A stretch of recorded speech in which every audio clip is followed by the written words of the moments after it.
Mr. President, I'm very pleased that we're able to vote on and pass a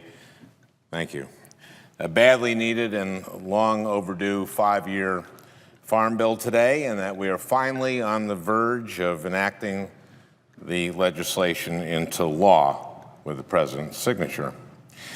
With 1 in 5 jobs in Minnesota connected to agriculture, passing this bill has been a top priority of mine.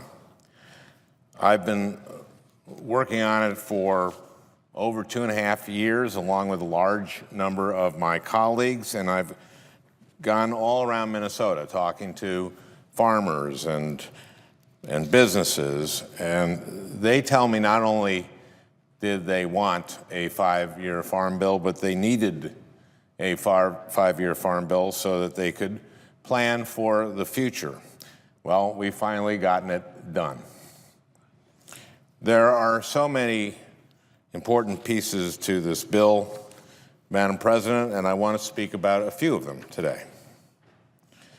When I meet with farm leaders and visit farms all across Minnesota, I hear over and over again about the importance of providing farmers with a strong safety net.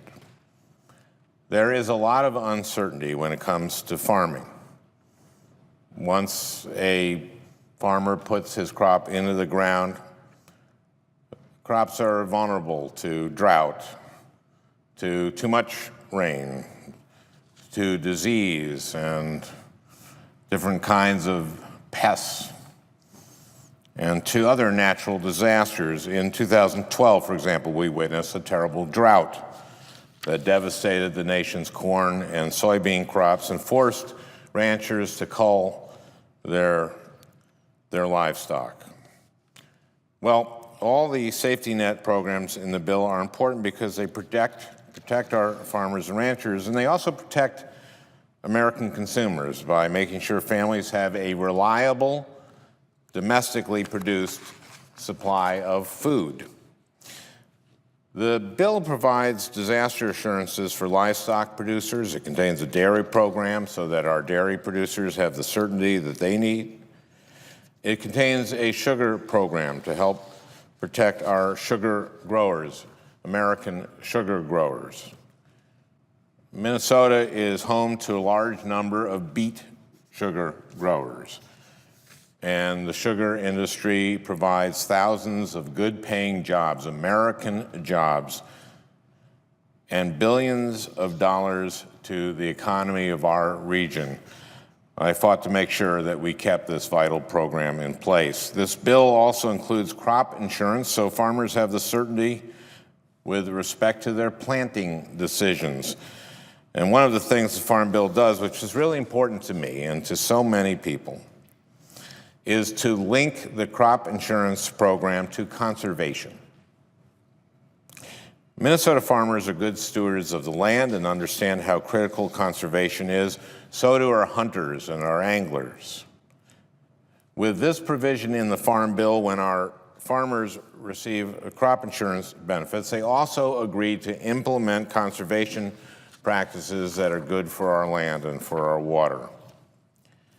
In addition to a strong safety net and the conservation provisions, the bill contains many other programs that are really important to Minnesota agriculture. For example, I push to include provisions to support beginning farmers.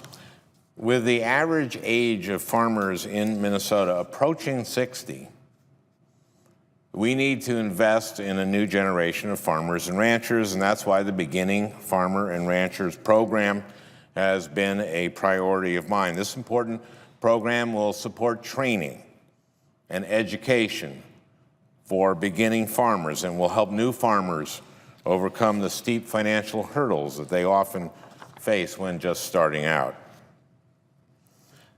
I'm also really proud of the comprehensive energy title of the bill, which I helped to author.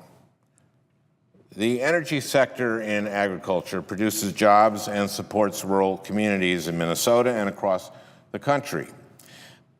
The energy title includes programs like the Rural Energy for America program, or REAP, which provides farmers and rural businesses with loans and grants so they can invest in energy efficiency and renewable energy to reduce their energy bills. It also includes programs to help rural America develop advanced biofuels that will help wean the nation off of foreign oil. It also includes programs to help move the nation away from a petroleum-based economy to one where products are increasingly made out of homegrown renewable biomass.